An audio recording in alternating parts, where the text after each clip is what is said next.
wants to assure you this morning His presence with you. I would also like to say that there was a tangible presence of the Lord. He said, "My goodness will pursue them, their children." And yet the pain was not subsided on the pain scale again. Life touch, being transformed, that's not easy. I'm foolish, you got freedom, now I won't go back anymore.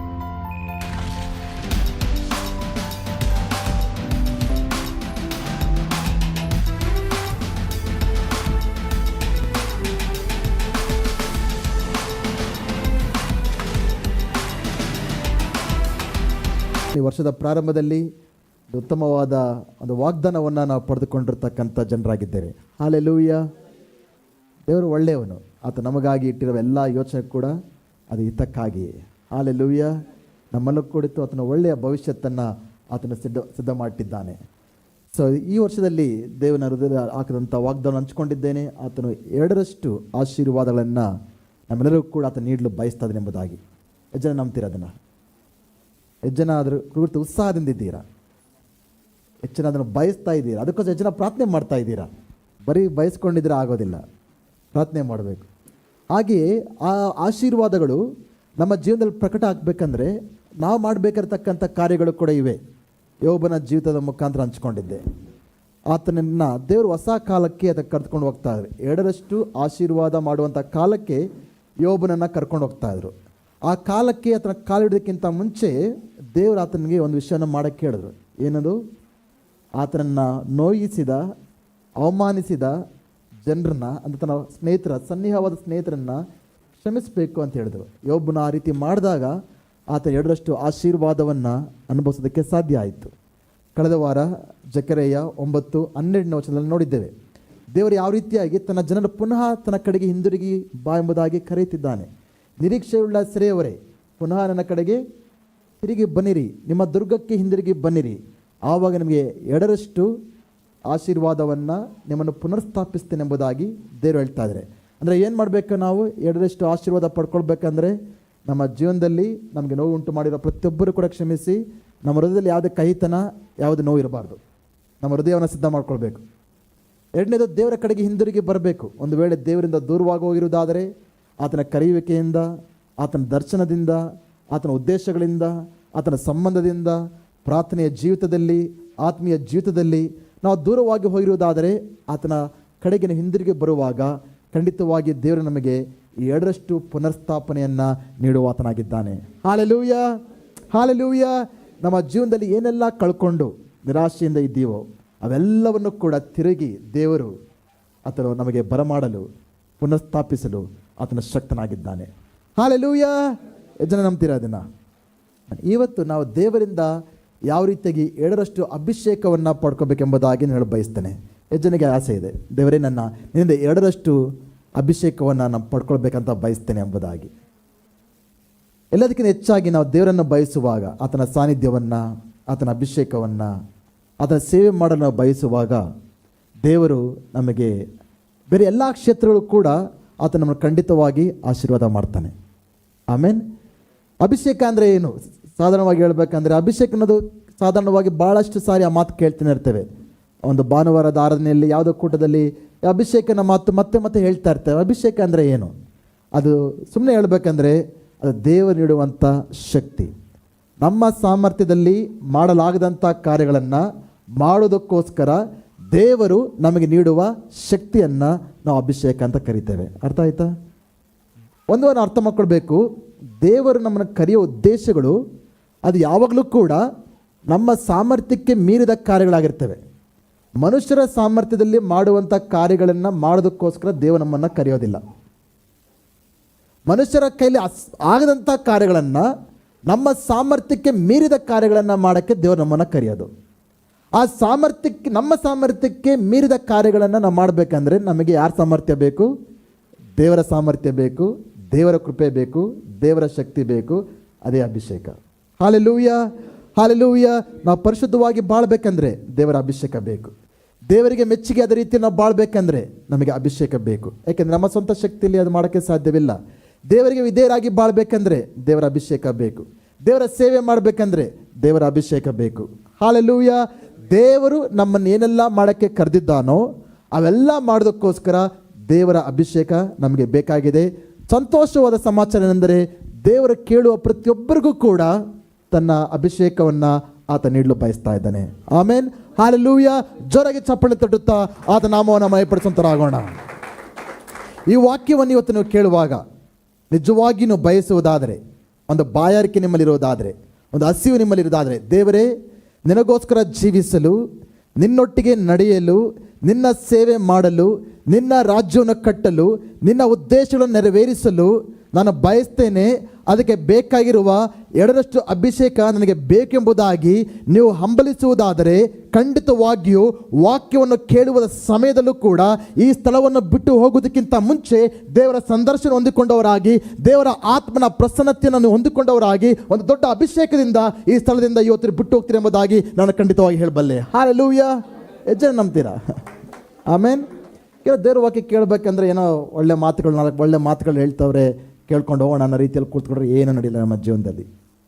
ವಾಕ್ಯವನ್ನು ಕೇಳಬೇಕಂದಾಗ ಕೂಡ ಅದು ನಿಮ್ಮೊಟ್ಟಿಗೆ ದೇವರೊಟ್ಟಿಗೆ ಸಂಭಾಷಣೆ ಇರಬೇಕು, ಸಂದರ್ಶನ ಬೇಕು. ಒಬ್ಬ ಮನುಷ್ಯನ ಮಾತುಗಳನ್ನು ಕೇಳ್ತಾ ಇರೋದು ಇದು ದೇವರೊಟ್ಟಿಗೆ ಮಾತನಾಡ್ತಿರ್ತಕ್ಕಂಥ ಸಮಯ. ಪವಿತ್ರಾತ್ಮನು ನನ್ನ ಹೃದಯದಲ್ಲಿ ಕಾರ್ಯ ಮಾಡ್ತಿರ್ತಕ್ಕಂಥ ಸಮಯ ಎಂಬುದಾಗಿ ನಾವು ಪೂರ್ತಿ ಗಮನ, ಪೂರ್ತಿ ಹೃದಯ, ಮನಸ್ಸನ್ನು ಆತನ ಕಡೆ ತಿರುಗಿಸಿ ನಾವು ಆತನೊಟ್ಟಿಗೆ ಮಿಲನವಾಗಿರೋದಾದರೆ ನಮ್ಮ ಜೀವಿತಗಳು ಬದಲಾವಣೆ ಆಗ್ತವೆ. ಆಮೇನ್. ನನ್ನ ನಂಬಿಕೆ ಅದು. ಪ್ರತಿ ಭಾನುವಾರ ಆ ರೀತಿ ಪ್ರಾರ್ಥನೆಯಿಂದ ಬಂದರೆ ನಾವು ಬಂದ ಹಾಗೆ ಹೋಗೋದಕ್ಕೆ ಸಾಧ್ಯನೇ ಇಲ್ಲ. ಪ್ರತಿ ಭಾನುವಾರ ಬಂದಾಗ ನಂಬಿಕೆಯಲ್ಲಿ ಬೆಳೀತೇವೆ, ದೇವರ ಸನ್ನಿಹವಾಗಿ ಬೆಳೀತೇವೆ, ಬದಲಾಗ್ತೇವೆ. ಅನೇಕ ಕಾರ್ಯಗಳು ಪವಿತ್ರಾತ್ಮನು ನಮ್ಮ ಜೀವನದಲ್ಲಿ ಆತನು ಮಾಡುವಾತನಾಗಿದ್ದಾನೆ. ತಿರುಗಿಸೋಣ ನಮ್ಮ ಸತ್ಯವೇದಗಳನ್ನು. 2ನೇ ಅರಸರು 2ನೇ ಅಧ್ಯಾಯ 1ರಿಂದ 15ನೇ ವಚನ. ಇದು ದೊಡ್ಡ ವಾಕ್ಯ ಭಾಗ, ಬಟ್ ನಾವು ಅದನ್ನು ಓದಿ ಅದರಿಂದ 2ರಷ್ಟು ಅಭಿಷೇಕವನ್ನು ನಾವು ಪಡ್ಕೊಳ್ಬೇಕಂದ್ರೆ ನಾವೇನು ಮಾಡಬೇಕೆಂಬುದಾಗಿ ಕೆಲವು ವಿಷಯಗಳನ್ನು ಇದರಿಂದ ನಾನು ಹಂಚ್ಕೊಳ್ಳೋಕ್ಕೆ ಬಯಸ್ತೇನೆ. ದೊಡ್ಡ ಒಂದು ಪ್ಯಾಸೇಜ್, ಅನೇಕ ವಿಷಯಗಳಿವೆ, ಎಷ್ಟು ಹೇಳೋಕ್ಕಾಗುತ್ತೋ ಗೊತ್ತಿಲ್ಲ, ಬಟ್ ಪ್ರಾರ್ಥನೆ ಮಾಡಿ ಎಲ್ಲ ಕೂಡ ಹೇಳೋಕ್ಕೆ ದೇವರು ಸಹಾಯ ಮಾಡಬೇಕೆಂಬುದಾಗಿ. ಯೆಹೋವನು ಎಲಿಯನನ್ನು ಸುಂಟರ ಗಾಳಿಯ ಮುಖಾಂತರವಾಗಿ ಪರಲೋಕಕ್ಕೆ ಸೇರಿಸಿಕೊಳ್ಳುವ ಸಮಯ ಬಂದಾಗ ಎಲಿಯನು ಎಲಿಷನೊಡನೆ ಗಿಲ್ಗಾಲನ್ನು ಬಿಟ್ಟು ಹೊರಟನು. ಇದರ ಒಂದು ಸನ್ನಿವೇಶ ಏನಂತ ಅರ್ಥ ಮಾಡ್ಕೊಳ್ಳಿ. ಫಸ್ಟು, ಒಂದು ಇಸ್ರಾಯೇಲ್ ದೊಡ್ಡ ಪ್ರವಾದಿ ಎಲಿಯನಾಗಿದ್ದ. ಎಲಿಯನು ಕಾರ್ಯಗಳನ್ನು ಮಾಡಿದಂಥ ಪ್ರವಾದಿ ಆಗಿದ್ದ. ಇಸ್ರಾಯೇಲ್ ಎಲ್ಲ ಪ್ರವಾದಿಗಳಲ್ಲೂ ಕೂಡ ಎಲಿಯನ ಒಂದು ಸ್ಥಾನ ಭಾಳ ಮಾತ್ಕರವಾದದ್ದು. ಎಲ್ಲ ನಿಮಗೆ ಗೊತ್ತಿರ್ಬೋದು. ಆತನು ಮಾಡಿದ ಅದ್ಭುತಗಳಲ್ಲಿ ಮಳೆಯನ್ನು ನಿಲ್ಲಿಸಿದ್ದ, ಮತ್ತು ಮಳೆಯನ್ನು ಬರೆಸ್ದ, ಬೆಂಕಿಯನ್ನು ತರಿಸ್ದ, ಒಂದು ಜಾರಫೇತ್ ವಿಧವೆಯಲ್ಲಿ ಬೆಳೆಯಲಿದ್ದಂಥ ಒಂದು ಚಿಕ್ಕ ಇಟ್ಟು ಎಣ್ಣೆಯನ್ನು ಬರಗಾಲ ಆಗುವಷ್ಟು ಕಾಲ ಅದು ಬರುವಂತೆ ಮಾಡಿದ್ದ. ಆಕೆಯ ಮಗ ಸತ್ತೋದಾಗ ಸತ್ತವನಿಂದ ಆತನ ಎಬ್ಬಿಸ್ತಾನೆ. ಈಗ ಅಂಥ ದೊಡ್ಡ ಪ್ರವಾದಿಯು, ದೇವರ ಸೇವಕನು, ಆತನ ದೇವರ ಸಾನ್ನಿಧ್ಯಕ್ಕೆ ಹೋಗೋ ಸಮಯ ಬಂದಿದೆ. ದೇವರು ಎಲಿಯನಿಗೆ ಯಾವ ರೀತಿಯಾದ ಮರಣ ಕೊಡ್ತಾನೆ ಅಂದರೆ ಭಾಳ ವಿಶೇಷವಾದ ಮರಣ. ಆ ಸತ್ಯದಲ್ಲಿ ಯಾರಿಗೂ ಸಿಕ್ಕಿಲ್ಲ, ಒಬ್ಬರಿಗೆ ಮಾತ್ರ ಸಿಕ್ಕಿತ್ತದು, ಆನೋಕ್ ಎಂಬುದಾಗಿ. ಆನೋಕ್ ಮತ್ತು ಎಲಿಯ ಈ ಇಬ್ಬರು ಪ್ರವಾದಿಗಳಲ್ಲೂ ಮನುಷ್ಯರೆಲ್ಲರೂ ಕೂಡ ಉಂಟಾಗುವಂಥ ಮರಣವನ್ನೇ ಕಂಡಿಲ್ಲ. ಅವರು ಮರಣವನ್ನು ಅನುಭವಿಸದೆ ಅವರ ದೇಹದೊಟ್ಟಿಗೆ ಅವರು ಪರಲೋಕಕ್ಕೆ ಹೋದಂಥ ಮನುಷ್ಯರಿವರು. ಅಂಥ ಒಂದು ದೊಡ್ಡ ಪ್ರವಾದಿಯ ಬಗ್ಗೆ ನಾವು ಓದ್ತಾ ಇದ್ದೇವೆ ಇವತ್ತು. ಆ ಪ್ರವಾದಿಯನ್ನು ದೇವರು ಕರೆದುಕೊಳ್ಳುವ ಸಮಯ ಬಂದಿದೆ. ಆತನ ಸೇವೆ ಮುಗಿದ ನಂತರ, ಈ ಲೋಕದಲ್ಲಿ ದೇವರ ತನಗಂತ ಇಟ್ಟಿದ್ದ ಸಮಯವನ್ನು ಮುಗಿದ ನಂತರ ಆತನ ಪರಲೋಕಕ್ಕೆ ಹೋಗುವಂಥ ಸಮಯ ಬಂದಿದೆ. ಅದನ್ನು ದೇವರು ಆತನಿಗೆ ತಿಳಿಸಿದ್ದಾರೆ, ಎಲಿಷನ್ ಕೂಡ ತಿಳಿಸಿದ್ದಾನೆ, ಆತ ಜೊತೆದಂಥ ಬೇರೆ ಪ್ರವಾದಿಗಳು ಕೂಡ ವಿಷಯವನ್ನು ತಿಳಿಸಿದ್ದಾರೆ. ಸೊ ಆತನ ದಿನದ ಕೊನೆಯ ದಿನದಲ್ಲಿ ನಡೀತಿರತಕ್ಕಂಥ ಸಂಗತಿಯನ್ನು ಇವತ್ತು ನಾವು ಓದ್ತಾ ಇದ್ದೇವೆ. ಆಗ ಎಲಿಯನು ಎಲಿಷನಿಗೆ, ನೀನು ಇಲ್ಲೇ ಇರು, ಯೆಹೋವನು ನನಗೆ ಬೇತೇಲಿಗೆ ಹೋಗಬೇಕೆಂದು ಆಜ್ಞಾಪಿಸಿದ್ದಾನೆ ಎನ್ನಲು ಎಲಿಷನು, ಯೆಹೋವನಾಣೆ, ನಿನ್ನ ಜೀವದಾಣೆ, ನಾನು ನಿನ್ನನ್ನು ಬಿಟ್ಟು ಹೋಗುವುದಿಲ್ಲ ಎಂದು ಉತ್ತರ ಕೊಟ್ಟನು. ತರುವಾಯ ಅವರಿಬ್ಬರು ಬೆತೇಲಿಗೆ ಹೋದರು.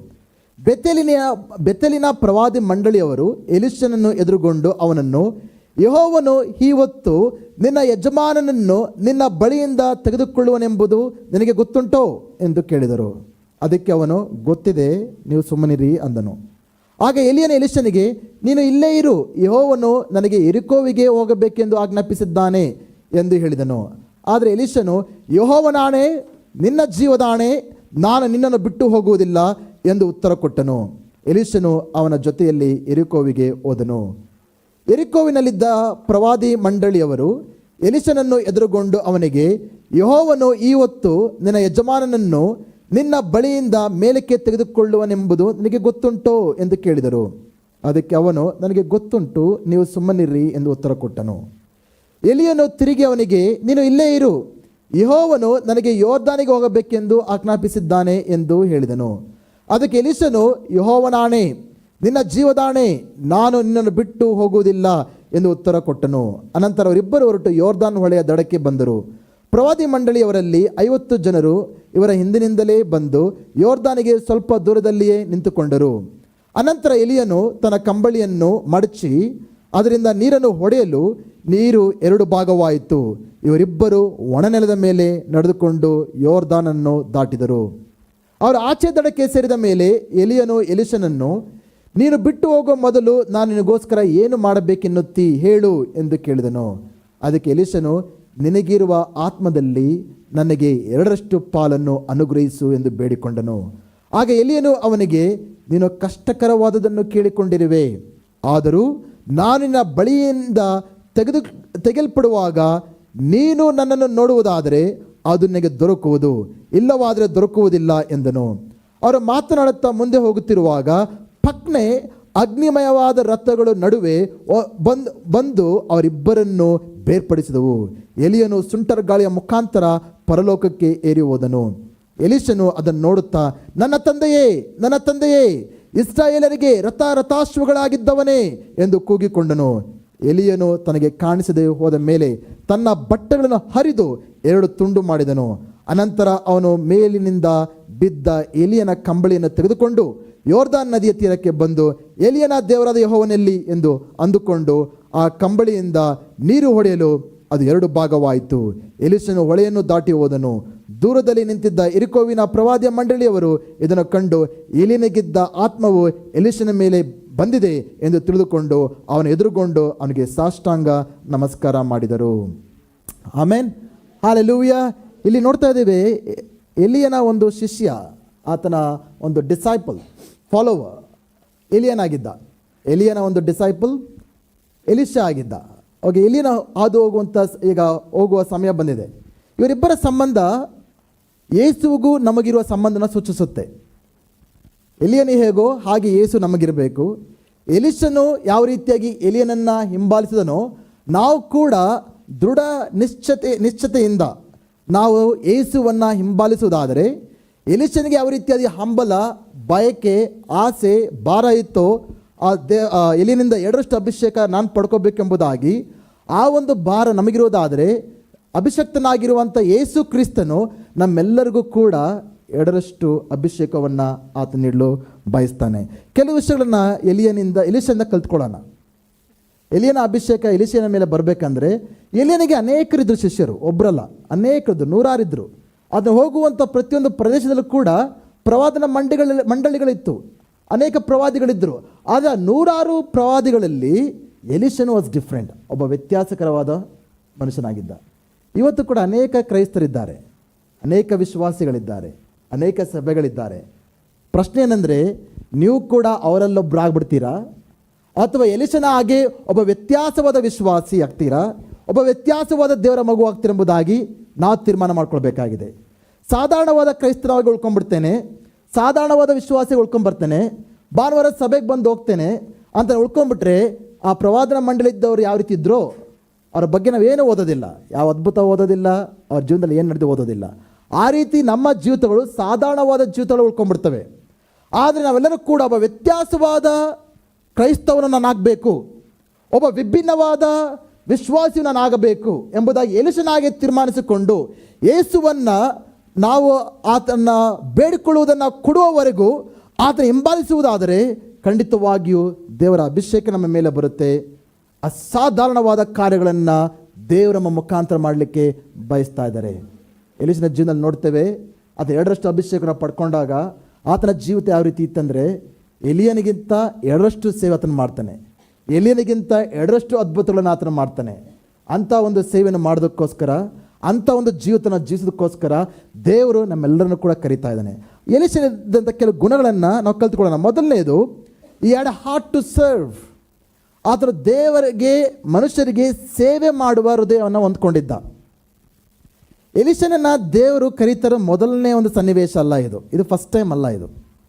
ಆಲ್ರೈಟ್, ಎಲಿಯನು ಎಲಿಷನನ್ನು ಹಿಂಬಾಲಿಸುವಂತ ಕರೀತಾ ಇರೋದು ಇದು ಮೊದಲನೇ ಟೈಮ್ ಅಲ್ಲ. 10 ವರ್ಷದ ಮುಂಚೆನೇ ನಾವು ಮೊದಲನೇ ಅರಸರು 19ನೇ ಅಧ್ಯಾಯದಲ್ಲಿ ಓದಿದ್ರೆ ಗೊತ್ತಾಗುತ್ತೆ. ಆಲ್ರೆಡಿ ಎಲಿಯನು ಎಲಿಷನನ್ನು ಕರೆದಿದ್ದ, ತನ್ನ ಕಂಬಳಿಯನ್ನು ಆತನ ಮೇಲೆ ಹಾಕಿದ್ದ, ಅಂದರೆ ಆತನ ಹಿಂಬಾಲಿಸಿ ಎಂಬುದಾಗಿ ಸುಮಾರು 10 ವರ್ಷ ಹಿಂದೆಯೇ ಎಲಿಯನು ಕರೆದಿದ್ದ. ಬಟ್ ಇಲ್ಲಿ ಏನು ನಡೀತಾ ಇದೆ ಅಂದರೆ, ಇವಾಗ ದೇವರು ಎಲಿಷನನ್ನು ತನ್ನ ಅಭಿಷೇಕದ ಸೇವೆಯ ಜೀವಿತದ ಮತ್ತೊಂದು ಉನ್ನತವಾದ ಮಟ್ಟಕ್ಕೆ ಕರೆಯುವಂಥ ಸಮಯ ಬಂದಿದೆ. Hallelujah, hallelujah. ಅನೇಕರು ಈಗಾಗಲೇ ನಾವು ಕರೆಯಲ್ಪಟ್ಟಿದ್ದೇವೆ, ರಕ್ಷಿಸಲ್ಪಟ್ಟಿದ್ದೇವೆ. ಆದರೆ ಪ್ರಶ್ನೆ ಏನಂದರೆ, ಇವಾಗ ದೇವರು ನಮ್ಮ ಆತ್ಮೀಯ ಜೀವಿತದ ಇನ್ನೊಂದು ಮಟ್ಟಕ್ಕೆ ನಮ್ಮನ್ನು ಕರಿತಾ ಇದ್ದಾನೆ, ಪ್ರಾರ್ಥನೆಯ ಇನ್ನೊಂದು ಮಟ್ಟಕ್ಕೆ ನಮ್ಮನ್ನು ಕರಿತಾ ಇದ್ದಾನೆ, ಸೇವೆಯ ಇನ್ನೊಂದು ಮಟ್ಟಕ್ಕೆ ನಮ್ಮನ್ನು ಕರಿತಾ ಇದ್ದಾನೆ. ಹೆಜ್ಜೆ ಹೋಗಕ್ಕೆ ಬಯಸ್ತೀರಾ? ಎಲಿಷನಿಗೆ ಅಂಥ ಒಂದು ಸಮಯ ಬಂದಿದೆ. ಆ ಒಂದು ಮಟ್ಟಕ್ಕೆ ಹೋಗ್ಬೇಕಂದ್ರೆ ಎಲಿಷನಿಂದ ಕೆಲವು ಗುಣಗಳನ್ನು ಕಲ್ತ್ಕೊಳ್ಬೇಕು. ಮೊದಲನೇದು, ಎಲಿಷನು ಮೊದಲನೇ ಸರಿ ಎಲಿಷನ ಕರೆದಾಗ ಎಲಿಷನು ತನ್ನ ಮನೆಯನ್ನು, ತನ್ನ ಎತ್ತುಗಳನ್ನೆಲ್ಲ ಎಲ್ಲ ಕೂಡ ಬಿಟ್ಬಿಟ್ಟು ಎಲಿಯನನ್ನು ಹಿಂಬಾಲಿಸ್ತಾನೆ. 10 ವರ್ಷ ಎಲಿಷ ಏನು ಮಾಡ್ದ ಗೊತ್ತಾ? ಯಾವ ರೀತಿ ಸೇವೆ ಮಾಡ್ದ ಗೊತ್ತಾ? ಯಾವುದೇ ಪ್ರಸಂಗ ಮಾಡಲಿಲ್ಲ, ಯಾವುದೇ ಪ್ರವಾದನೆ ಹೇಳಿಲ್ಲ, ಎಂಥ ಸೇವನೆ ಮಾಡಲಿಲ್ಲ. ಆತ ಮಾಡಿದ ಸೇವೆಯೆಲ್ಲ ಒಂದೇ. ನೀವು 1ನೇ ಅರಸರು 2ನೇ ಅರಸರು 3ನೇ ಅಧ್ಯಾಯದಲ್ಲಿ ಓದಿದ್ರೆ ನಿಮಗೆ ಅರ್ಥ ಆಗುತ್ತೆ. ಆತ ಮಾಡಿದ್ದಲ್ಲ ಏನಂದರೆ, ಎಲಿಯನಿಗೆ ಕೈಗಳಿಗೆ ನೀರು ಹಾಕ್ತಾ ಇದ್ದ ಅಂತ. ಅಂದರೆ ಎಲಿಷನು ಮಾಡಿದ ಸೇವೆ ಏನು? ಎಲಿಯನನ್ನು ನೋಡ್ಕೊಳ್ಳುವಂಥದ್ದು. ಹೆಜ್ಜೆನ ಮಾಡೋಕ್ಕೆ ಬಯಸ್ತಾರೆ ಆ ಸೇವೆ. ಎಲ್ಲರಿಗೂ ಕೂಡ ದೊಡ್ಡ ದೊಡ್ಡ ಸೇವೆ ಮಾಡಬೇಕಂತ ಆಸೆ, ಪ್ರಸಂಗ ಮಾಡಬೇಕು, ಪ್ರವಾದಿ ಆಗಬೇಕು, 100 ಜನರ ಹತ್ರ ಮಾತಾಡಬೇಕು, ಕೆಟ್ಟದೇನಲ್ಲ, ಒಳ್ಳೆಯದೇ ಆ ಬಯಕೆಗಳು.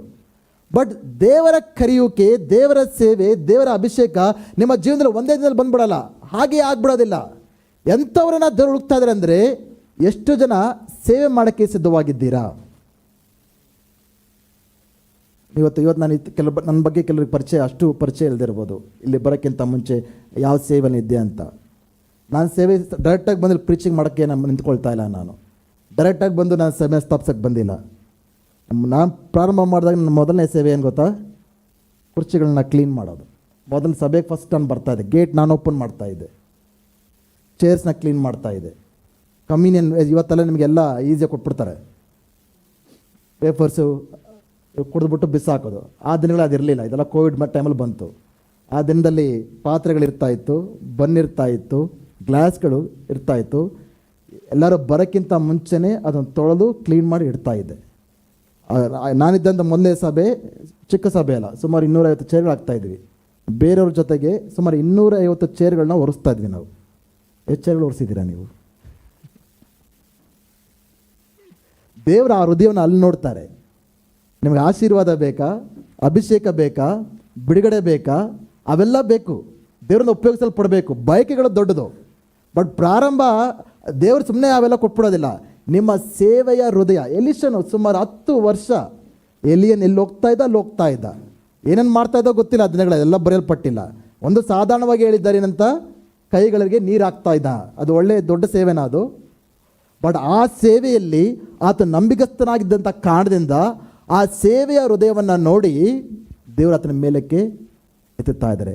ನಾವು ದೇವರಿಂದ ಉಪಯೋಗಿಸಲ್ಪಡಬೇಕಂದ್ರೆ, ದೇವರಿಂದ 2ರಷ್ಟು ಅಭಿಷೇಕ ನಾವು ಪಡ್ಕೊಳ್ಬೇಕಂದ್ರೆ, ದೇವರಿಂದ ನಾವು ಉಪಯೋಗಿಸಲ್ಪಡಬೇಕಂದ್ರೆ, ದೇವರಿಂದ ಮಾತು ಕಾರ್ಯಗಳನ್ನ ನೋಡಬೇಕಂದ್ರೆ, ಆಕಸ್ಮಿಕವಾಗಿ ಎಲ್ಲೋ ಆಕಾಶದ ಒಂದು ದಿನ ಬಂದ್ಬಿಟ್ಟು ನೀವು ಆಗ್ಬಿಡಲ್ಲ. ಅದು ಮುಂದುವರಿದು ಯಾರು ನೋಡದೇ ಇರಬೇಕಂದ್ರೆ, ದೇವರನ್ನ ಮಾತ್ರ ನೋಡಬೇಕಂದ್ರೆ, ನಿಮ್ಮ ವೈಯಕ್ತಿಕವಾದ ರಹಸ್ಯದ ಜೀವಿತದಲ್ಲಿ ಚಿಕ್ಕ ಚಿಕ್ಕ ಸೇವೆಗಳನ್ನು ದೇವರು ಏನೆಲ್ಲ ಹೇಳ್ತಾರೋ ಅದನ್ನು ಮಾಡಿಕೊಂಡು ಬಂದಾಗ ದೇವರು ಆವಾಗ ನಿಮ್ಮ ಹೃದಯವನ್ನು ನೋಡಿ ನಿಮ್ಮನ್ನು ಮೇಲಕ್ಕೆತ್ತಿ ದೇವರು ನಿಮ್ಮನ್ನು ಆಶೀರ್ವಿಸುವಂಥ ದೇವರಾಗಿದ್ದಾರೆ. Hallelujah, hallelujah. ದೇವರಿಗೆ ಸ್ತೋತ್ರ. ನನ್ನ ಸಭೆಯಲ್ಲೂ ಕೂಡ ಇವತ್ತು ಅಂಥ ಜನರನ್ನು ದೇವರು ಕೊಟ್ಟಿದ್ದಾರೆ. ಇವತ್ತು ನಾನು ಫಸ್ಟ್ ಬರ್ತಾ ಇಲ್ಲ, ಇವತ್ತು ನಾನು ಚೇರು ಒರೆಸ್ತಾ ಇಲ್ಲ. ಇದು ಅರ್ಥ ನನಗೇನಾಗುತ್ತೆ ಅಂದರೆ, ನೀವೇನು ಬಿತ್ತುತ್ತೀರೋ ಅದನ್ನು ನೀವು ಕೊಯ್ತೀರಾ. ಒಂದಾನೊಂದು ಕಾಲದಲ್ಲಿ ನಾವು ಸೇವೆ ಮಾಡಿದ್ರೆ ಇನ್ನೊಂದು ದಿನದಲ್ಲಿ ದೇವರು ನಮಗೆ ಸೇವೆ ಮಾಡೋಂಥ ಜನರನ್ನೇ ದೇವರು ಹಬ್ಬಿಸ್ತಾರೆ. Hallelujah, hallelujah.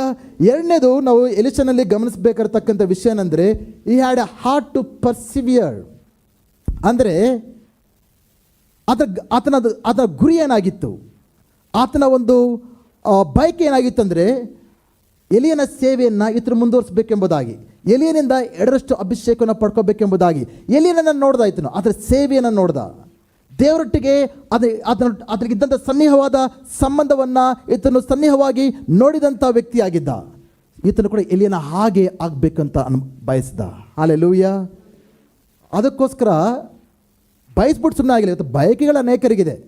ಇಲ್ಲಿ ಕುಳಿತಿರೋ ಪ್ರತಿಯೊಬ್ಬರಿಗೂ ಕೂಡ ಬಯಕೆಗಳಿದೆ. ಒಂದು ಲಿಸ್ಟೇ ಹೇಳ್ತೀರಾ ಬಯಕೆಗಳು ಹೇಳಿದ್ರೆ, ಎಲ್ಲಿ ಎಷ್ಟು ಅಲ್ಲಿ ಆತ್ಮೀಯ ಲಿಸ್ಟ್ ಇದೆಯೋ ಗೊತ್ತಿಲ್ಲ ನನಗೆ. ನಿಮ್ಮ ಆಸೆ ಏನು ಅಂತ ಕೇಳಿದ್ರೆ ಒಂದು ಲಿಸ್ಟ್ ಕೊಡ್ತೀರಾ. ಆ ಲಿಸ್ಟಲ್ಲಿ ಹೋಪ್ಫುಲಿ ದೇವರ ಬಯಕೆಗಳು ಕೂಡ ಇರಲಿ ಎಂಬುದಾಗಿ ನಾನು ಅಂದ್ಕೊಳ್ತೇನೆ. ಬಯಕೆಗಳಿದ್ದರೆ ಮಾತ್ರ ಸಾಲದು, ಎಲ್ಲರಿಗೂ ಕೂಡ ಒಳ್ಳೆಯ ಬಯಕೆಗಳಿರ್ತವೆ. ಆ ಬಯಕೆಗಳನ್ನು ಕಾರ್ಯಶೀಲಕ್ಕೆ ನಾವು ತರಬೇಕು. ಆ ಬಯಕೆಗಳು ನಿರ್ಧಾರಗಳಾಗಬೇಕು, ಆ ಬಯಕೆಗಳು ತೀರ್ಮಾನಗಳಾಗಬೇಕು. ಆ ಬಯಕೆಗಳನ್ನು ಪೂರೈಸೋದಕ್ಕೆ ಬೇಕಾದ ಶಿಸ್ತನ್ನು ನಾವು ಅಳವಡಿಸ್ಕೊಳ್ಬೇಕು. ಆವಾಗ ಮಾತ್ರ ಬಯಕೆಗಳು ನಿಜ ಸ್ಥಿತಿಗೆ ಬರ್ತವೆ. ಎಲ್ಲ ಬಯಕೆಗಳು ಕನಸುಗಳು ಕನಸಾಗಿ ಉಳ್ಕೊಳ್ತವೆ, ಕನಸುಗಾರ ಆಗ್ತೇವೆ ಅಷ್ಟೇ. ನಾವು ಕನಸುಗಳು ವಾಸ್ತವಕ್ಕೆ ಬರಬೇಕಂದ್ರೆ ಅದಕ್ಕೆ ಬೇಕಾಗಿರತಕ್ಕಂಥ ತೀರ್ಮಾನಗಳು, ಶಿಸ್ತು, ನಿರ್ಧಾರಗಳು ನಾವಿದ್ದರೆ ಮಾತ್ರ ಆ ಒಂದು ಬಯಕೆಗಳನ್ನು ನಮ್ಮ ಜೀವನದಲ್ಲಿ ವಾಸ್ತವಕ್ಕೆ ಬರೋದನ್ನು ನಾವು ಕಾಣೋಕ್ಕೆ ಸಾಧ್ಯ. ಹಲ್ಲೆಲೂಯಾ.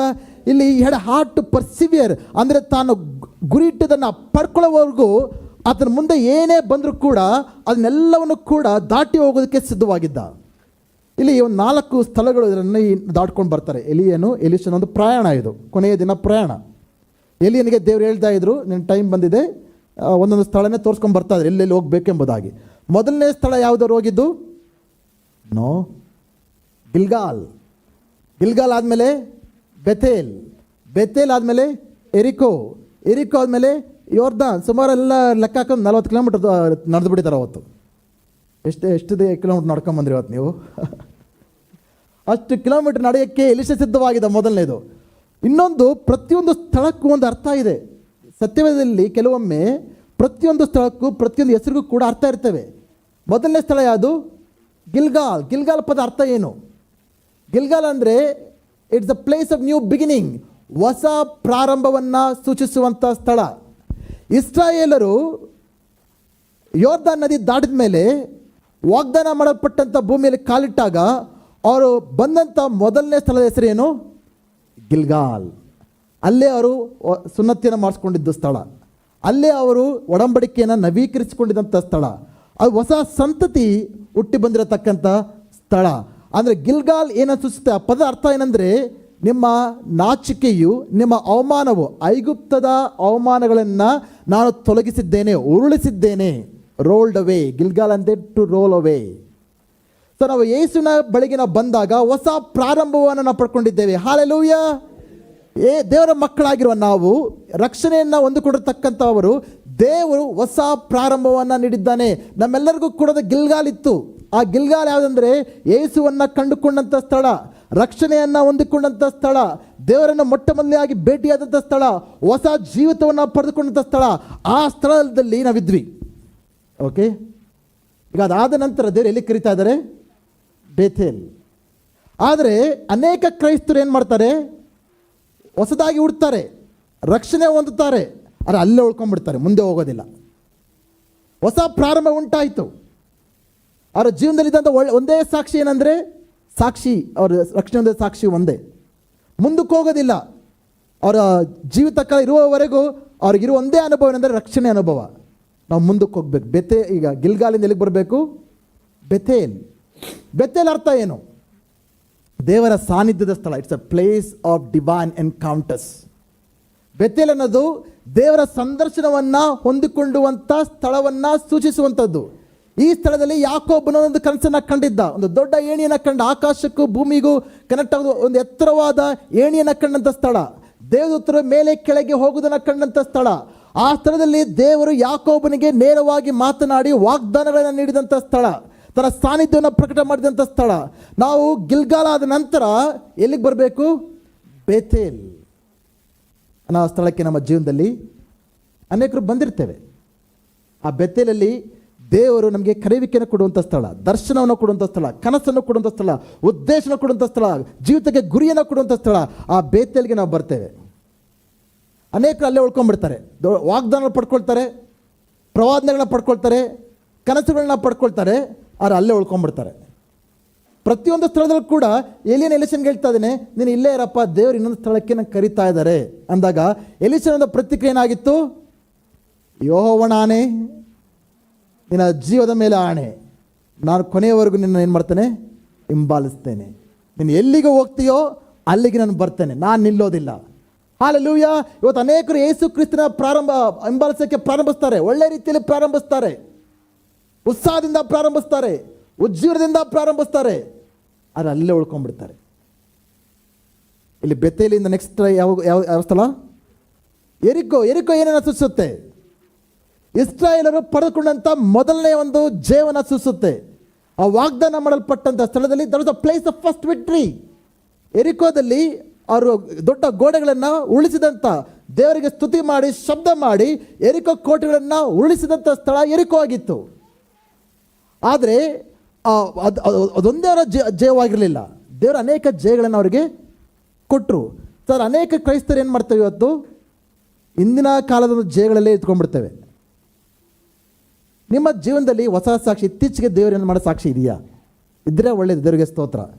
ನಿಮ್ಮ ಜೀವನದಲ್ಲಿ ಇನ್ನೂ 5 ವರ್ಷದ ಹಿಂದೆ, 10 ವರ್ಷದ ಹಿಂದೆ, 15 ವರ್ಷದ ಹಿಂದೆ ದೇವರು ಏನು ಮಾಡಿದ್ರೋ ಅದನ್ನೇ ನೀವು ಹೇಳ್ತಾ ಇದ್ದರೆ ನಿಮ್ಮ ಆತ್ಮೀಯ ಜೀವನ ಬೆಳೆದಿಲ್ಲ ಅಂತ ಅರ್ಥ.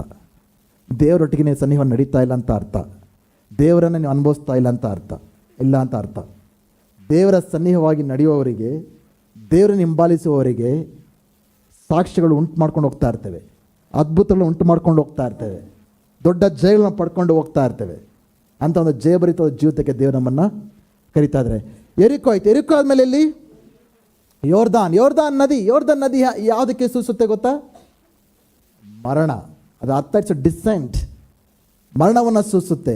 ಯೋರ್ದಾನ್ ದಾಟಿ ಯೋರ್ದಾನ್ ಹೋಗ್ಬೇಕಂದ್ರೆ ಎಲಿಷನಿಗೆ ಎಲ್ಲಿ ಸಿಕ್ತು 2ರಷ್ಟು ಅಭಿಷೇಕ? ಅದಕ್ಕಿಂತ ಮುಂಚೆ ಏನು ದಾಟಬೇಕಾಯಿತು? ಯೋರ್ದಾನ್. ಅಂದರೆ ಆತನು ಮರಣವನ್ನು ಅಪ್ಪಬೇಕಾಯ್ತು, ಸಾವನ್ನು ಅಪ್ಪಬೇಕಾಯ್ತು. ಅರ್ಥ ಏನು? ತನ್ನ ಬಯಕೆಗಳಿಗೆ, ತನ್ನ ಸ್ವಾರ್ಥಕ್ಕೆ, ತನ್ನ ಉದ್ದೇಶಗಳಿಗೆ ಆತನ ಸಾವನ್ನು ಅಪ್ಪಬೇಕಾಯ್ತು. ಆವಾಗ ಮಾತ್ರ ದೇವರು ಆತನಿಗಿಟ್ಟಿರುವ 2ರಷ್ಟು ಅಭಿಷೇಕವನ್ನು ಪಡ್ಕೊಳ್ಳೋಕ್ಕೆ ಸಾಧ್ಯ ಆಯಿತು. ಈಗಲೇ ಎಷ್ಟು ಜನ ಆಸೆ ಇದೆ 2ರಷ್ಟು ಅಭಿಷೇಕ ಪಡ್ಕೋಬೇಕು ಅಂತ? ಈ ಎಲ್ಲ ಅನುಭವಗಳಲ್ಲಿ ಹಾದು ಬಂದರೆ ಮಾತ್ರನೇ ಕೊನೆಯದಾಗಿ ನಾವು ದೇವರ ಕೊಡಲಿರುವ 2ರಷ್ಟು ಅಭಿಷೇಕವನ್ನು ನಾವು ಪಡ್ಕೊಳ್ಳೋಕ್ಕೆ ಸಾಧ್ಯ. ಈ ಪ್ರಯಾಣವನ್ನು 95% ಕ್ರಿಶ್ಚಿಯನ್ಸ್ ಮಾಡಲ್ಲ. ಇಲ್ಲಿ ಕುಳಿತು ಎಲ್ಲರೂ ನೋಡ್ತಾ ಇದ್ದೇನೆ, ನನ್ನ ಬಯಕೆ, ದೇವರ ಬಯಕೆ ಎಲ್ಲರೂ ಕೊನೆಯವರೆಗೂ ಬರಬೇಕಂತ. But the sad story will not make it. ಇಲ್ಲ ಅನೇಕರು ಬರಲ್ಲ ಕೊನೆಯವರೆಗೂ. 5% ಪ್ರಾಬ್ಲಮ್ ಬರ್ಬೋದು ಅಷ್ಟೇ. That's the reality. ಯಾರಿಗೆ ಆ ತೀರ್ಮಾನ ಇರುತ್ತೋ, ದೃಢ ನಿರ್ಧಾರ ಇರುತ್ತೋ, ಅವರು ಮಾತ್ರನೇ ಕೊನೆಯವರೆಗೂ ಬಂದು ದೇವರು ಅವರಿಗೆ ನೀಡಲಿರುವ 2ರಷ್ಟು ಅಭಿಷೇಕವನ್ನು ಪಡ್ಕೊಳ್ಳೋಕ್ಕೆ ಸಾಧ್ಯ. ದೇವರು ಅದನ್ನೇ ಎಲ್ಲರಿಗೂ ದೇವರು ಕರೀತಾ ಇದ್ದಾರೆ. ಎಲ್ಲರ ಕುರಿತು ಆಸೆಗಳಿಟ್ಟಿದ್ದಾರೆ, ದೇವರು ಬಯಕೆಗಳಿಟ್ಟಿದ್ದಾರೆ. But unfortunately many don't go till the end. ಕೊನೆಯವರೆಗೂ ಅನೇಕರು ಹೋಗೋದಿಲ್ಲ, ದೇವ್ರನ್ನ ಅರ್ಥ ಮಾಡ್ಕೊಳ್ಳೋದಿಲ್ಲ. ಅವರು ತಮ್ಮ ಕೆಲಸದಲ್ಲೇ, ತಮ್ಮ ಬಯಕೆಗಳಲ್ಲೇ, ತಮ್ಮ ಗೊಂದಲಗಳಲ್ಲೇ, ತಮ್ಮ ಪರಿಸ್ಥಿತಿಗಳಲ್ಲೇ, ತಮ್ಮ ಒಂದು ಆಸಪಾಸಗಳಲ್ಲೇ ಅದರಲ್ಲೇ ತಮ್ಮ ಜೀವನವನ್ನು ಸಾಗಿಸ್ಬಿಡ್ತಾರೆ. But the time you realise your day has come.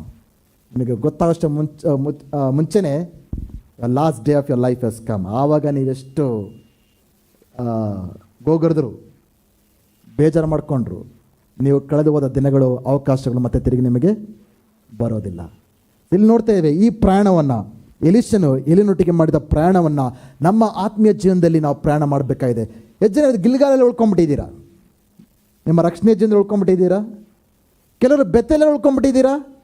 ಬೆತ್ತೇಲ್ ಅಂದರೆ ಕನಸುಗಳನ್ನು ಕಂಡಂಥ ಸ್ಥಳ, ದೇವರ ದರ್ಶನ ಕಂಡುಕೊಂಡಂಥ ಸ್ಥಳ, ವಾಗ್ದಾನ ಪಡ್ಕೊಂಥ ಸ್ಥಳ. ಕೆಲವರು ಅಂದ್ಕೊಳ್ತಾರೆ, ಯಾಕೆ ದೇವರು ವಾಗ್ದಾನ ಮಾಡಿದ್ರಲ್ವಾ, ದೇವ್ರು ಕನಸು ಕೊಟ್ಟಲ್ವಾ, ದೇವರು ಪ್ರವಾದನೆ ಕೊಟ್ಟಲ್ವಾ, ಯಾಕೆ ನೆರವೇರ್ತಲ್ಲ ಅಂದ್ಕೊಳ್ತಾರೆ. ಯಾಕೆಂದರೆ ಮುಂದಕ್ಕೆ ನೀವು ಹೋಗ್ತಾ ಇಲ್ಲ, ಅಲ್ಲೇ ಉಳ್ಕೊಂಡ್ಬಿಟ್ಟಿದ್ದೀರಾ. ನಿಮ್ಮ ಆತ್ಮೀಯ ಜೀವನದಲ್ಲಿ ಬೆಳವಣಿಗೆ ಆಗ್ತಾ ಇಲ್ಲ, ಅದಕ್ಕೆ ಅಲ್ಲೇ ಉಳ್ಕೊಂಡ್ಬಿಟ್ಟಿದ್ದೀರಾ. ನೀವು ಮುಂದೆ ಪ್ರಯಾಣ ಮಾಡಿದ್ರೇ ದೇವರು ನಿಮಗಿಟ್ಟಿರುವ ಆಶೀರ್ವಾದಗಳನ್ನು ನಿಮ್ಮ ಜೀವನದಲ್ಲಿ ಅನುಭವಿಸೋದಕ್ಕೆ ಸಾಧ್ಯ. ಸೊ ಎಲಿಷನ್ನು 2ರಷ್ಟು ಅಭಿಷೇಕ ಪಡ್ಕೊಳ್ಳೋಕೆ ಏನಿತ್ತಿಲ್ಲಿ? ಆತನೊಂದು ನಿಶ್ಚಲವಾದ ಹೃದಯವನ್ನು ಹೊಂದ್ಕೊಂಡಿದ್ದ. ಮೊದಲನೇದೇನಿತ್ತು ಅವನಿಗೆ? ಸೇವೆಯ ಮನೋಭಾವ, ದೀನತೆ ಇತ್ತು ಅವನಿಗೆ. ಎಲಿಯನಿಗೆ ನೀರು ಹಾಕೋ ಕೆಲಸ ಮಾಡ್ದ 10 ವರ್ಷ. ಎರಡನೇದು, ಕೊನೆಯವರೆಗೂ ದೇವರನ್ನು ಹಿಂಬಾಲಿಸುವಂಥದ್ದು, ಅದು ಪಡೆದುಕೊಳ್ಳುವುದನ್ನು, ಅದು ಕೇಳಿದನ್ನು ಬಯಸುವುದನ್ನು ಪಡ್ಕೊಳ್ಳೋವರೆಗೂ ಆತನ ಎಲ್ಲ ಅನುಭವಗಳನ್ನು ದಾಟಿ ಹಾದು ಹೋಗ್ತಾಯಿದೆ. ನಮ್ಮ ಜೀವಿತದಲ್ಲಿ, ನಮ್ಮ ಆತ್ಮೀಯ ಜೀವನದಲ್ಲಿ ಈ ಎಲ್ಲ ಅನುಭವಗಳನ್ನು ನಾವು ದಾಟಿ ಹೋಗಬೇಕಾಗಿದೆ. ಮೂರನೇದು, he was focused. Hallelujah, hallelujah. ಎಲ್ಲರೂ ಹೇಳಿ ಫೋಕಸ್ ಅಂತ. ಏನು ಹೇಳ್ತಾರೆ ಕನ್ನಡದಲ್ಲಿ ಫೋಕಸ್ಗೆ? ಕೇಂದ್ರಿತತ್ವ. ನಿಮಗೆ ಫೋಕಸ್ ಇರಬೇಕು ಜೀವನದಲ್ಲಿ. ಇವತ್ತು ಎಲ್ಲಿ ನೋಡಿದ್ರೆ ಡಿಸ್ಟ್ರಾಕ್ಷನ್ಸ್. ಎಲಿಯನು ಕೂಡ ತುಂಬ ಡಿಸ್ಟ್ರಾಕ್ಷನ್ಸ್ ಬಂತು.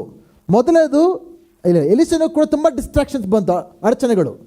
ಮೊದಲನೇದು, ಎಲಿಯನೇ ಹೇಳಿದ್ರು, ನೀನು ಬೇಡಪ್ಪ, ಇಲ್ಲೇ ಇರು, ದೇವರು ಇನ್ನೊಂದು ಸ್ಥಳಕ್ಕೆ ನನ್ನ ಕರೀತಾ ಇದ್ದಾರೆ ಎಂಬುದಾಗಿ. ಎಲಿಷನ್ ಕೇಳಿದ ಮಾತು. ಯಾಕೆ ಎಲಿಷಾಗ ಮಾತು ಹೇಳ್ದ? ಆತನ ಪರೀಕ್ಷೆ ಮಾಡ್ತಾ ಇದ್ದ. ಎಲಿಷನು ಅಲ್ಲೇ ಉಳ್ಕೊಂಡ್ಬಿಡ್ತಾನ, ಇಲ್ಲ ಕೊನೆಯವರು ನನ್ನ ಜೊತೆ ಬರ್ತಾನೆ ಎಂಬುದಾಗಿ ಇಲ್ಲೊಂದು ಪರೀಕ್ಷೆ. he was tested. What cannot be tested cannot be trusted. What cannot be trusted cannot be entrusted. ನಿಮ್ಮ ಪರೀಕ್ಷೆಯಲ್ಲಿ ನೀವು ಗೆಲ್ಲದೆ ಹೋದರೆ ದೇವರು ನಿಮ್ಗೆ ಏನು ಕೊಡೋಕ್ಕೆ ಸಾಧ್ಯ ಇಲ್ಲ. ಓಕೆ, ಸೊ ದೇವರು ನಮಗೆ ಪರೀಕ್ಷೆಗಳನ್ನ ಇಡ್ತಾರೆ ಆವಾಗ. ಅದು ಮೊದಲನೇದು. ಎರಡನೇದು, ಪ್ರವಾದನ ಮಂಡಳಿ ಅನೇಕರು ಎಲಿಷನ್ಗೆ ಬಂದು ಹೇಳ್ತಾ ಇದ್ದಾರೆ, ನಿನ್ನ ಗುರುನ ಇವತ್ತು ದೇವರು ತೆಗೆದುಕೊಂಡು ಹೋಗೋ ಸಮಯ ಬಂದಿದೆ, ನೀನು ಯಾಕೆ ಅವರಿಂದ ಹೋಗ್ತಾ ಇದೆಯಾ, ಬಿಟ್ಬಿಡು ಎಂಬುದಾಗಿ ಕೇಳಿದ್ರು. ಎಲಿಷನ ಉತ್ತರ ಏನಾಗಿತ್ತು? ನನಗೆ ಗೊತ್ತು, ನೀವು ಸ್ವಲ್ಪ ಸುಮ್ಮನಿರಿ. ಅದನ್ನ ಡಿಸ್ಟ್ರಾಕ್ಟ್ ಮಾಡಕ್ಕೆ ಬಂದವ್ರು ಯಾರು? ಅವಿಶ್ವಾಸಿಗಳಲ್ಲ, ಲೋಕದವರಲ್ಲ. ಅವರು ಬರ್ತಾರೆ, ಹುಷಾರಾಗಿರಿ. ಬಟ್ ಕೆಲವೊಮ್ಮೆ ವಿಶ್ವಾಸಿಗಳಿಂದ ಕೂಡ ಬರ್ತವೆ. ದೇವರ ಕರಿಬೇಕೆಯನ್ನು ಹಿಂಬಾಲಿಸಿದಂತೆ ನೀವೆಲ್ಲರೂ ಯಾರ ಜೊತೆ ಡೈಲಿ ಮಾತಾಡ್ತಿರ್ತಾರೆ ಅರ್ಧ ಗಂಟೆ, ಕೇರ್ಫುಲ್ ಆಗಿರಿ. ನೀವು ಮಾತಾಡಿದ ಮೇಲೆ ನಿಮ್ಮ ನಂಬಿಕೆ ಬೆಳೀತಾ ಇದೆ ಇಲ್ಲೊಂದು ಪರೀಕ್ಷೆ ಮಾಡ್ಕೊಳ್ಳಿ. ನೀವು ಮಾತಾಡಿದ ಮೇಲೆ ನೀವು ದೇವರ ಸನ್ನಿಹಿತ ಹೋದ್ರೆ ಇಲ್ಲೊಂದು ಪರೀಕ್ಷೆ ಮಾಡ್ಕೊಳ್ಳಿ. ನೀವು ಮಾತಾಡಿದ ಮೇಲೆ ನಿಮ್ಮ ದೇವರಿಂದ ದೂರ ಸೆಳೀತಾ ಇದ್ದರೆ, ನೀವು ಮಾತನಾಡಿದ ಮೇಲೆ ನಿಮ್ಮನ್ನು ನಿರುತ್ಸಾಹಪಡಿಸ್ತಾ ಇದ್ದರೆ, ನೀವು ಮಾತನಾಡಿದ ಮೇಲೆ ನೀವು ಕುಗ್ಗಿ ಹೋಗ್ತಾ ಇರೋದಾದರೆ, ನೀವು ಮಾತನಾಡಿದ ಮೇಲೆ ನೀವು ನೋವುಂಟು ಮಾಡ್ತಾ ಇದ್ದರೆ, ನೀವು ಮಾತನಾಡಿದ ಮೇಲೆ ಈಗ ಬೇಜಾರಾಗ್ತಾ ಇದ್ದರೆ, ಅಂಥ ಸಂಬಂಧಗಳನ್ನು ದಯವಿಟ್ಟು ಕಟ್ ಮಾಡ್ಕೊಳ್ಳಿ. ಒಳ್ಳೆಯದು ಕೆಲವು ಸಂಬಂಧಗಳು ಕಟ್ ಮಾಡ್ಕೊಳ್ಳೋದು. ನಿಮ್ಮ ನಂಬಿಕೆಗೆ, ಅಭಿವೃದ್ಧಿಗೆ ಪ್ರಯೋಜನವಿಲ್ಲದ ಎಲ್ಲ ಸಂಬಂಧಗಳನ್ನು ದೂರ ಮಾಡಿ. ಬೇರೆ ಇನ್ನೂ ಡಿಸ್ಟ್ರಾಕ್ಷನ್ಸ್. ಈ ದಿನ ನಾವಿರೋಂಥ ದಿನ ಭಾಳ ಡಿಸ್ಟ್ರಾಕ್ಷನ್ಸ್. ಮೊಬೈಲ್ ಇದೆ distraction. Facebook, YouTube, WhatsApp, Instagram, prime, Netflix, ಎಷ್ಟಿದೆ ನಿಮ್ಮ ಎಲ್ಲ ಫೋನ್ಗಳು ಕೊಡಿ ನಿಮ್ಮದು. ನಿಮ್ಮ ಫೋನ್ಗಳು ನೋಡಿ ಹೇಳ್ತೀನಿ ನಾನು ನಿಮ್ಮ ಆತ್ಮೀಯ ಜೀವಿತ ಯಾವ ರೀತಿ ಇದೆ ಎಂಬುದಾಗಿ. ನೀವು ಯಾವ್ಯಾವ ಆ್ಯಪ್ಗಳು ನಿಮ್ಮಲ್ಲಿ ಡೌನ್ಲೋಡ್ ಮಾಡ್ಕೊಂಡು ಅದನ್ನ ನೋಡಿ ಹೇಳ್ತೀನಿ ನಾನು ನಿಮ್ಮ ಸ್ಪಿರಿಚುವಲ್ ಲೈಫ್ ಏನಂತ. ಅಲ್ಲ ಕೆಟ್ಟದು ಅಂತಲ್ಲ, ಪ್ರಯೋಜನ ಕೂಡ ಇದೆ, ಒಳ್ಳೆಯದು ಇದೆ. ಬಟ್ ನಮ್ಮ ಪ್ರಾರ್ಥನೆ ಮಾಡೋದಕ್ಕೋಸ್ಕರ, ದೇವರ ವಾಕ್ಯ ಓದೋಕ್ಕೋಸ್ಕರ, ಕೂಟಗಳಿಗೋಸ್ಕರ ಬರೋದಕ್ಕೋಸ್ಕರ, ಸೇವೆ ಮಾಡೋದಕ್ಕೋಸ್ಕರ ಅವೆಲ್ಲವೂ ಕೂಡ ನಿಮ್ಮ ಡಿಸ್ಟ್ರಾಕ್ಟ್ ಮಾಡ್ತಾ ಇದೆಯಾ? If so you to cut off. ಎಲಿಷನ್ ಅವೆಲ್ಲ ಡಿಸ್ಟ್ರಾಕ್ಷನ್ ಎದುರಿಸ್ತಾ ಇದ್ದಾನೆ. ಸೈತಾನ ಕೂಡ ಬರ್ತಾನೆ ಡಿಸ್ಟ್ರಾಕ್ಟ್ ಮಾಡೋಕ್ಕೆ. ಇವೆಲ್ಲ ಮುಖಾಂತರ ಬರ್ತಾನೆ, ಜನರ ಮುಖಾಂತರ ಬರ್ತಾನೆ, ಫೋನ್ ಮುಖಾಂತರ ಬರ್ತಾನೆ, ಎಲ್ಲರ ಮುಖಾಂತರ ಬರ್ತಾನೆ. ಬಟ್ ಎಲಿಷನ್ ಫೋಕಸ್, ಒಂದು ಕೇಂದ್ರೀಕೃತವಾದ ಹೃದಯವನ್ನು ಆತನು ಹೊಂದ್ಕೊಂಡಿದ್ದ.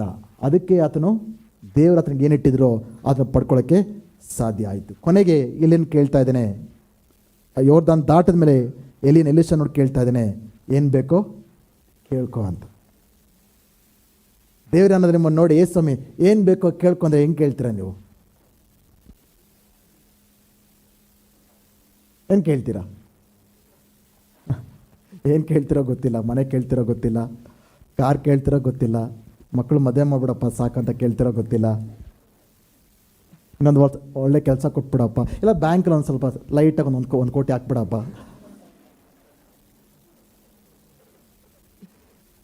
ಏನು ಕೇಳ್ತಿರೋ ಗೊತ್ತಿಲ್ಲ. ಬಟ್ ಎಲಿಷನ್ ನೋಡಿ ಏನು ಕೇಳ್ತಾ ಇದ್ದಾನೆ, ಸ್ಥಾನ, ಮಾನ, ಪದವಿ ಏನು ಕೇಳ್ತಾ ಇಲ್ಲ.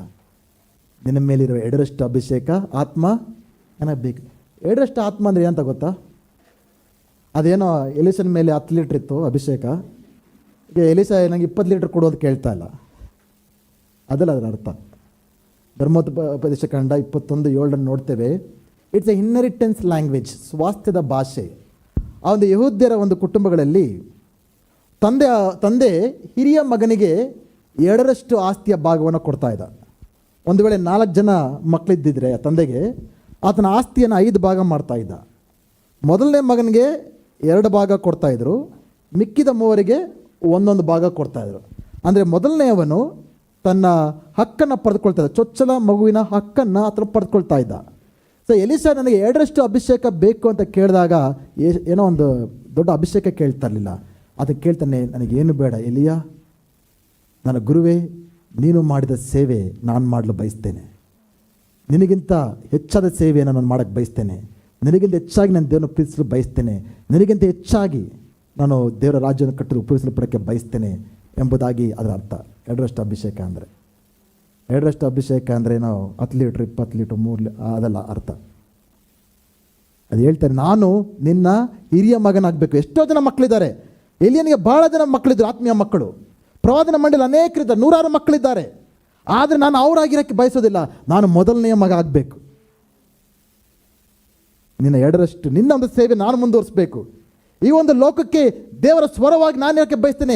ನೀನು ಯಾವ ರೀತಿಯಾಗಿ ದೇವರ ಧ್ವನಿಯಾಗಿದ್ದೋ, ಈ ರಾಜ್ಯಕ್ಕೆ, ಈ ಜನರಿಗೆ ಯಾವ ರೀತಿಯಾಗಿ ನೀನು ಧ್ವನಿಯಾಗಿದ್ದೋ, ನಾನು ಆ ರೀತಿಗೆ ದೇವರ ಧ್ವನಿಯಾಗಲು ಇದ್ದೇವೆ, ಸೇವೆಯಲ್ಲಿದ್ದೇವೆ. ಆದರೆ ಈ ವರ್ಷದಲ್ಲಿ ದೇವರು ನಮ್ಮೆಲ್ಲರನ್ನು ಕೂಡ ಇನ್ನೊಂದು ಮಟ್ಟಕ್ಕೆ ಬೆಳೆದು ಬರೋದಕ್ಕೆ ಕರೀತಾ ಇದ್ದಾನೆ. ಯಾವಾಗ ಎಲಿಷನ ಮೇಲೆ ಎಲಿಯನ ಆತ್ಮ ಬಂತು, ಅಂದರೆ ದೇವರ ಆತ್ಮ, ಅದರ ಕಂಬಳಿಯನ್ನು ತಗೊಂಡು ಆತನು ಯೋರ್ದಾನ್ ನದಿಯನ್ನು ಹೊಳೆಯನ್ನು ಹೊಡಿತಾನೆ, ಅದು ಕೂಡ ಭಾಗ ಆಗುತ್ತೆ. ಬೇರೆ ಎಲ್ಲರೂ ಕೂಡ ನೋಡಿ ಆತನು ಹೇಳ್ತಾ ಇದ್ದಾರೆ, ಎಲಿಯನ ಆತ್ಮ ಇವನ ಮೇಲೆ ಬಂದಿದೆ ಎಂಬುದಾಗಿ ಆತನ ಮುಂದೆ ಸಾಷ್ಟಾಂಗವಾಗಿ ಬೀಳ್ತಾ ಇದ್ದಾರೆ. ನಾವು ಯಾವಾಗ 2ರಷ್ಟು ಅಭಿಷೇಕ ಪಡ್ಕೊಳ್ತೇವೋ ಅದ್ಭುತಗಳನ್ನು ಮಾಡುವಂಥ ಜನರಾಗ್ತೇವೆ, ದೆವ್ವಗಳನ್ನು ಬಿಡಿಸುವಂಥ ಜನರಾಗ್ತೇವೆ, ಅಸಾಧ್ಯವಾದ ಕಾರ್ಯ ಮಾಡುವಂಥ ಜನರಾಗ್ತೇವೆ, ದೇವರನ್ನು ಮಹಿಮೆ ಪಡಿಸುವಂಥ ಜನರಾಗ್ತೇವೆ. ನಾವು ನಡೆಯುವಾಗ ಹೋಗಿ ಬರುವಾಗ ಜನರೆಲ್ಲ ನೋಡಿ ಹೇಳ್ತಾರೆ, ದೇವರ ಹಸ್ತವು ಇವರ ಮೇಲೆ ಇದೆ, ದೇವರ ಪ್ರಸನ್ನತೆ ಇವರ ಮೇಲಿದೆ, ದೇವರ ಸ್ಪರ್ಶ ಇವರ ಮೇಲಿದೆ, ದೇವರ ಹಸ್ತವು ಇವರ ಮೇಲಿದೆ ಎಂಬುದಾಗಿ. ಆ ರೀತಿಯಾಗಿ ಜನರನ್ನು ಹೇಳ್ಬೇಕಂತ ಬಯಕೆ ಇದೆಯಾ? ಈ 3 ಮರಿಬೇಡಿ. ಸೇವೆ ಮಾಡುವಂಥ ಮನೋಭಾವ, ದೃಢ ನಿಶ್ಚಲತೆ, 3ನೇದು ಕೇಂದ್ರಿತತ್ವ. You have to focus. ತುಂಬ ಡಿಸ್ಟ್ರಾಕ್ಷನ್ಸ್ ಬರ್ತವೆ, but we have to be focus.